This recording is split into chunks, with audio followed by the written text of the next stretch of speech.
Okay, magandang umaga po. Live po tayo, ma'am, sa Joe Saturno Live. At karangalan po namin na makaugnayan ang Mrs. Philippine Asia Pacific winner sa katauhan ng ating minamahal mama Christine Garcia Esguerra. Yan, congratulations, ma'am. At karangalan po namin, ma'am, na kayo aming makaugnayan na kumusta na po ba ang ating pong Miss Asian Pacific, ma'am?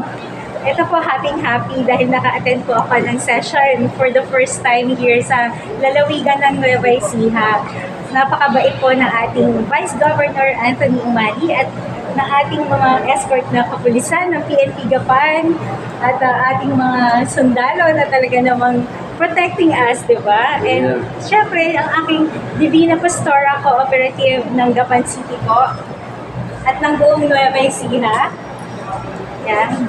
So, sila po ang isa sa sumusuporta sa akin at sinusuportahan ko rin po bilang isa sa mga advocacy rin po ng pagiging beauty queen natin na Mrs. Philippines Asia Pacific Global 2023.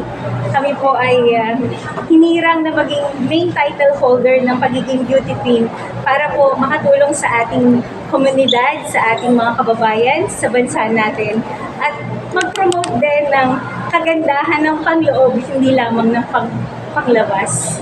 Okay, siyempre, ma'am, karangalan po namin. Lubos-lubosin na po namin at nakaugnayan ang aming Miss Asia, Mrs. ng winner ng ating pong Pacific. Asia Pacific. Yes, huling mensahe, ma'am, at karangalan po namin na kayo aming makaugnayan.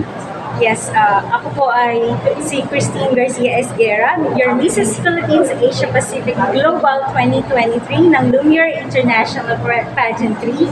And ako po ay lalaban sa December 16 sa Grand Finals ng International Pageant namin, Mrs. Asia Pacific 2023 Beauty Pageant. Sana po like and follow our page po para mas marami pa po tayong matugunan ng mga problema ng sambayanan. So, makakatulong po kami for a solution and for a change sa ating mga kababayan and sa bansa.